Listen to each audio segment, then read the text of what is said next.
What's up everyone and welcome back to the MMA Fast. Today, let's get started with Aljamain Sterling eyes Arnold Allen or Brian Ortega after UFC 310 loss. Aljamain Sterling wants to jump right back on the horse after UFC 310. Sterling dropped a close decision to undefeated featherweight contender Movsar Evloev less than 2 weeks ago at T-Mobile Arena in Las Vegas. It was a good showing from the former UFC bantamweight champion, who doesn't see the Evloev loss as a step back. He'd like to make a quick turnaround against either Arnold Allen or former title challenger Brian Ortega. I would like to make a March return. If I do get a fight for March, April the latest, I would like to fight Arnold Allen or fight Brian Ortega. I don't think that loss to Evloev should push me down the rankings. It's weird to say it like that because it might come off as funny to people to hear me say that, but honestly, that's just how I feel. I feel that I shouldn't have to go fight down the rankings after being 1-1 and losing to a guy that people are saying is going to be the next champion in a fight that a lot of people still think I won. I think a March return would be nice. I want to stay busy, especially while I can. This is like the first time I've actually been the majority of the post-fight healthy, so I want to take advantage of that.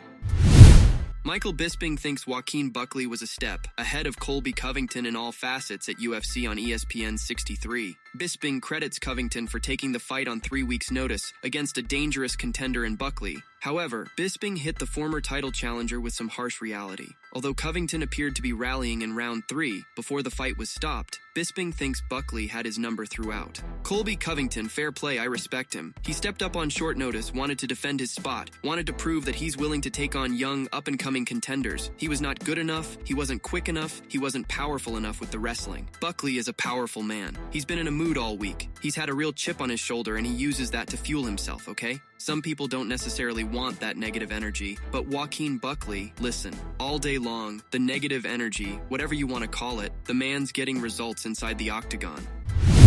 Cub Swanson gives retirement update following UFC Tampa knockout win. Speaking on Ariel Helwani's podcast earlier today, the featherweight contender discussed his future. There, Cub Swanson again stated that Saturday night might really be it for him. Later in the interview, the 41-year-old admitted that he would have retired in June had he gotten the nod over Andre Fili. However, Cub Swanson also added that he's still got some more thinking to do about retirement.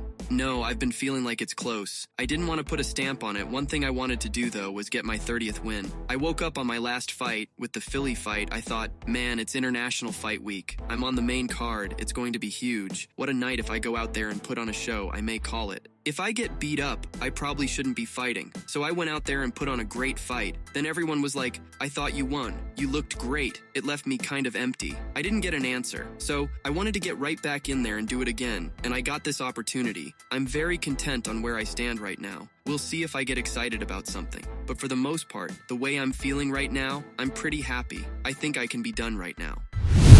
Patricio Pitbull aiming for UFC signing after requesting release from PFL. The Brazilian hasn't been seen in the cage since a clash with Jeremy Kennedy in March at Bellator Champions Series 1. The bout was the first title defense of his third stint with featherweight gold, and he made it look easy. Following the victory, the 37-year-old called to defend his gold against the rising Aaron Pico next. However, that fight was never made. Instead, Patricio Pitbull, along with most of the Bellator roster, was kept on the sidelines. Last month, Patricio Pitbull became the latest high-profile Bellator champion to request his release from the PFL due to inactivity. Now for me, it's about legacy. I want to fight in the UFC, that's all. I think the UFC would want to sign me, yes. Dana White doesn't want someone who just says no. But when he was asked about me at a recent press conference, he gave a so-so kind of answer. But when I'm free, we can speak more open. My desire is to walk away from Bellator. I want to fight different guys. I want to fight Max Holloway, Ilia Topuria, Diego Lopez, Alexander Volkanovski, all those guys that people said they wanted to see me fight against.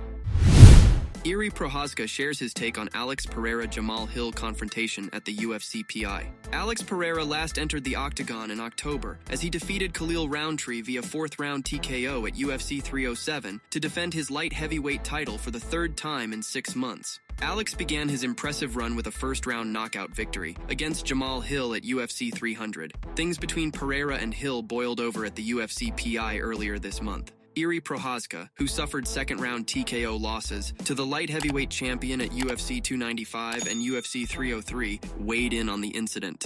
I just saw some things Jamahal said about he's going to the cage for the money. That's another thing that I don't want to talk, because it will be not nice talking, because for me, I don't need the money to fight with the champion or guys who stay in the top 5. I like to be, not to be nice, but to be respectful for others. For the losers, for the winners, for your opponents, for everybody. If you are a fighter, you have the power to change things, to make happen, to lift somebody or give them down, so every word, every doing, you have to be careful with what you're doing, what you're saying. Prochazka is set to clash with Hill at UFC 311 next month, in a bout that could have implications on the light heavyweight title picture. It is unclear what will come next for Pereira. However, he is expected to face Magomed Ankalaev sometime in 2025.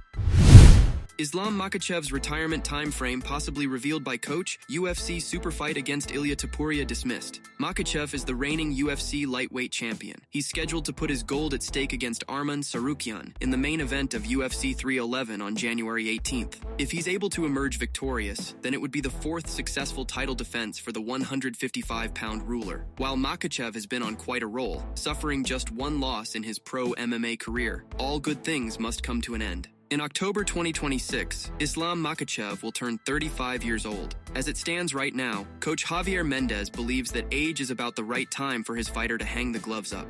He's going to probably do what Khabib did and retire at 35. Well, Khabib did it a lot earlier, but I think 35 is the magic number for these guys. They have that in their head, that 35 is the cutoff point. Some will go over, but I think Islam is already set financially. He's done really well with his money, so I think it will probably be lights out after 35.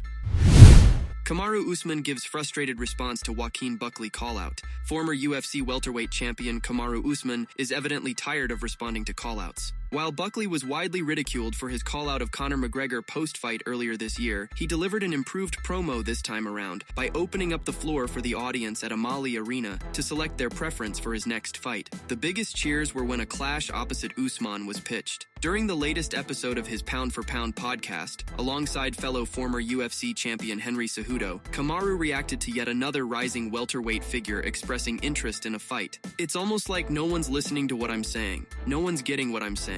Shavkat, Bilal, Ian, Buckley, I don't care who it is. One thing I won't do, which is what I've done for so long and too much, which is partially why I'm having to take this layoff, is compete when I'm not ready. When I am healthy, I don't care who it is. Khabib Nurmagomedov backs Ilia Topuria to defeat Charles Oliveira, explains why he shouldn't receive immediate title shot. The reigning featherweight champion had an excellent 2024 and is looking to continue building on his legacy in the sport. During his appearance on Pound for Pound podcast, the Eagle told Henry Cejudo that he believes the reigning featherweight champion would fare well against Oliveira and defeat him. But Nurmagomedov added that Topuria shouldn't receive an immediate title shot because former featherweight champion Volkanovski was granted back-to-back title shots as well. He feels the move wouldn't be fair to the other lightweight contenders. Without fighting in 155 pounds, I don't agree, because Islam already give chance to the featherweight champion. But why Islam have to give 3-time chance for 145-pound champion? It's not fair for the lightweight division. But if Topuria moves up and he beats somebody like Charles Oliveira, of course. You know what I think. I think he can beat him.